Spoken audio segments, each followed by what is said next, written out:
ರವಿಚಂದ್ರನ್ ಬಂದಿದ್ದಾರೆ. ನಾನು ಹೇಳ್ತಾ ಇದ್ದೆ, ಕನ್ನಡ ಚಿತ್ರರಂಗ ಕಂಡಂಥ ಇಬ್ಬರು ಕನಸುಗಾರರು. ಒಬ್ಬರು ದ್ವಾರಕೀಶ್ ಇಲ್ಲ ಈಗ. ನೋಡಿ ಎಂಥ ಸ್ಥಿತಿ. ದ್ವಾರಕೀಶ್ ಚಿರನಿದ್ರೆಗೆ ಜಾರಿದ್ದಾರೆ. ಅವರ ಅಂತಿಮ ದರ್ಶನ ಪಡೀಲಿಕ್ಕೆ ಮತ್ತೊಬ್ಬ ಕನಸುಗಾರ ಬಂದಿರೋದು. ಇವರಿಬ್ಬರಿಗೆ ಸಿನಿಮಾವೇ ಜೀವನ. ನೋಡಿ, ಯಾವುದರ ಒಂದಷ್ಟು ದುಡ್ಡು ಕಾಸು ಬರೋಂಗಿಲ್ಲ, ತಿರ್ಗಾ ಸಿನಿಮಾ ಮಾಡಬೇಕು ಅನ್ನುವಂಥ ಹುಚ್ಚು. ಕೂತಲ್ಲಿ ನಿಂತಲ್ಲಿ ಮಲಗದಲ್ಲಿ ಇವ್ರದ್ದು ಬರೀ ಸಿನಿಮಾ ಹುಚ್ಚನೇನೆ. ಅದೆಷ್ಟರ ಮಟ್ಟಿಗೆ ಸಿನಿಮಾ ಇವ್ರನ್ನ ವ್ಯಾಪಿಸ್ಕೊಂಡ್ಬಿಟ್ಟಿದೆ ಅಂತಂದರೆ, ಸಿನಿಮಾ ಬಿಟ್ಟು ಇವರಿಲ್ಲ, ಇವ್ರನ್ನ ಬಿಟ್ಟು ಸಿನಿಮಾ ಇಲ್ಲ. ಮರೆಯಲಾರದಂಥ ಕನ್ನಡದ ಕನಸುಗಾರರು ಇವರಿಬ್ಬರು. ನಾನು ಯಾವಾಗಲೂ ಹೇಳ್ತಾ ಇರ್ತೀನಿ, ಈ ದ್ವಾರಕೀಶ್ ಏನಾದರೂ ಸೋತು ಬಿಟ್ಟರೆ ಅದು ಕನ್ನಡ ಚಿತ್ರರಂಗ ಸೋತಂಗೆ, ರವಿಚಂದ್ರನ್ ಏನಾದರೂ ಸೋತು ಬಿಟ್ಟರೆ ಅದು ಕನ್ನಡ ಚಿತ್ರರಂಗ ಸೋಲಾದಂಗೆ ಅಂತ. ಸತ್ಯ ಮಾತು. ಯಾಕಂದರೆ ಈ ರೀತಿ ಹುಚ್ಚಾಸಗಳನ್ನು ಮಾಡುವಂಥವ್ರು ಇದ್ದಾರಲ್ಲ, ಬಹಳ ಬಹಳ ಅಪರೂಪ, ಬಹಳ ಬಹಳ ಅಪರೂಪ.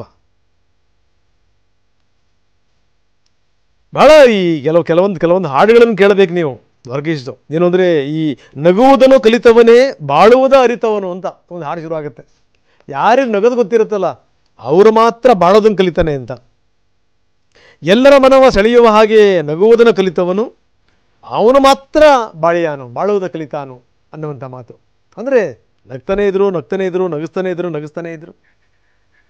ಆ ರೀತಿ ಒಂದು ಮನೋಭಾವನೆ. ಆದರೆ ಕೆಲವೊಂದು ಸಂದರ್ಭದಲ್ಲಿ ಏನು ಅಂತಂದರೆ, ಅವ್ರದ್ದೇ ಒಂದು ಹಾಡು ಬರುತ್ತೆ. ಏನಂದರೆ, ನಾ ಹಾಡಿದಾಗ ನೀನು ಹಾಡಬೇಕು, ನಾ ಹೇಳಿದಂಗೆ ನೀನು ಕುಣಿಯಬೇಕು ಅಂತ ಒಂದು ಹಾಡಿದೆ.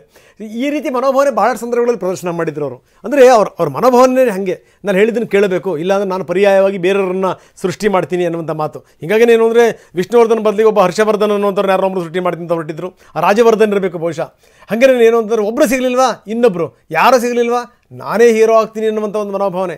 ಇದು ಸಾಮಾನ್ಯ ಸಂಗತಿ ಅಲ್ಲ. ದ್ವಾರಕೀಶ್ ಅವರು ಅಂತ ಫಸ್ಟ್ ನೆನಪಾಗೋದು, ಅವ್ರ ಒಳಗೆ ನಡ್ಕೊಂಡು ಬರ್ತಾ ಇದ್ದ ರೀತಿಯಲ್ಲೇ ಅದನ್ನು ಒಂದು ಆತ್ಮವಿಶ್ವಾಸ. ಎಲ್ಲ ಮೀಟ್ ಮಾಡೋದು ಸರಿ.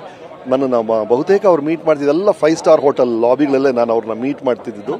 ಆ ಇಡೀ ಜಾಗ ನಂದು, ಇದು ನನ್ನ ಸಾಮ್ರಾಜ್ಯ, ನಾನು ರಾಜ ಅನ್ನೋ ಥರ ಆ ಒಂದು ಕಾನ್ಫಿಡೆನ್ಸ್ ನನಗೆ ದ್ವಾರಕೀಶ್ ಅವರು ಬಹಳ ಇಷ್ಟ. ಆ್ಯಂಡ್ ಅವ್ರಿಗೆ ಏನೇ ವೈಯಕ್ತಿಕ ಸಮಸ್ಯೆಗಳು ಏನೇ ಇದ್ರು ಕೂಡ ಬಹಳ ಹ್ಯಾಪಿಯಾಗಿರೋರು, ಬಹಳ ಜಾಲಿಯಾಗಿರೋರು, ಯಾವಾಗಲೂ ತಮಾಷೆ ಮಾಡ್ತಾ ಇರೋರು. ಅವಳ ಸೋಲುಗಳ ಬಗ್ಗೆ, ಆಫ್ರಿಕಾದಲ್ಲಿ ಶೀಲಾ ಬಗ್ಗೆ ಅವರೇ ಕಾಮಿಡಿ ಮಾಡ್ಕೊಳ್ತಾ ಇದ್ರು.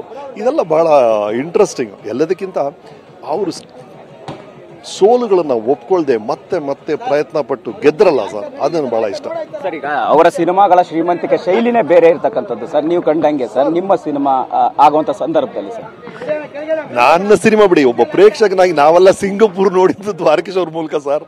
ನಮಗೇನು ಗೊತ್ತು, ಫಾರಿನ್ ಇರಲ್ಲ, ನಾವು ಬರೀ ಬೆಂಗಳೂರು ಹುಡುಗರು. ಸಿಂಗಪುರ್ ಈ ಥರ ಇರುತ್ತೆ ಅಂದ್ಬಿಟ್ಟು ಅಲ್ಲಿ ಯಾವುದೋ ಚೈನೀಸ್ ಹುಡುಗಿ ಜೊತೆ ಡ್ಯಾನ್ಸ್ ಮಾಡೋದೇನೋ ಹಾಡು ಸರಿ ನೆನಪಿಲ್ಲ. ಆ ಥರ ಸಿಂಗಪೂರಲ್ಲಿ ರಾಜಾಕುಳ ಅಂತ ನಮ್ಗೆ ಸಿಂಗಪೂರ್ ತೋರಿಸೋರು, ಆಮೇಲೆ ಆಫ್ರಿಕಾದಲ್ಲಿ ಶಿಲಾ ಅಂತ ನಮ್ಗೆ ಆಫ್ರಿಕಾ ತೋರಿಸೋರು. ಆ ಟೈಮಲ್ಲಿ ಕನ್ನಡ ಚಿತ್ರಗಳಲ್ಲಿ ಈ ಥರ ಸಾಹಸಗಳನ್ನ ಮಾಡಿದವರು ಅಂದರೆ ದ್ವಾರಕೀಶ್ ಅವರೇ. ಅವ್ರು ಆವಾಗಲೇ ಥಿಂಕಿಂಗ್ ತುಂಬ ದೊಡ್ಡದಿತ್ತು ರೀ ಅವ್ರದ್ದು.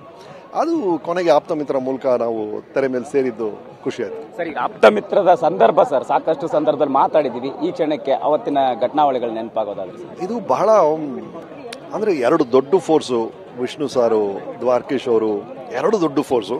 ಇಬ್ಬರು ಜೊತೆ ಸೇರಿ ನಮ್ಗೆ ಎಂಥ ಅದ್ಭುತವಾದ ಚಿತ್ರಗಳನ್ನ ಕೊಟ್ಟಿದ್ರು. ಆ್ಯಂಡ್ ನಮ್ಗೆ ಬಹಳ ಇಷ್ಟ ಆದಂಥ ಜೋಡಿ ಅದು. ಯಾವುದೋ ಕಾರಣಕ್ಕೆ ಅವರಿಬ್ಬರ ಮಧ್ಯೆ ಒಂದು ಸಣ್ಣದೊಂದು ಬಿರುಕಾಗುತ್ತೆ, ದೂರ ಆಗ್ತಾರೆ. ಇವರಿಬ್ಬರು ಯಾವಾಗ ಸೇರ್ತಾರೆ ಅಂತ ಇಡೀ ಚಿತ್ರರಂಗ ಕಾಯ್ತಾ ಇದೆ. ನಾನು ಒಬ್ಬ ಪ್ರೇಕ್ಷಕ.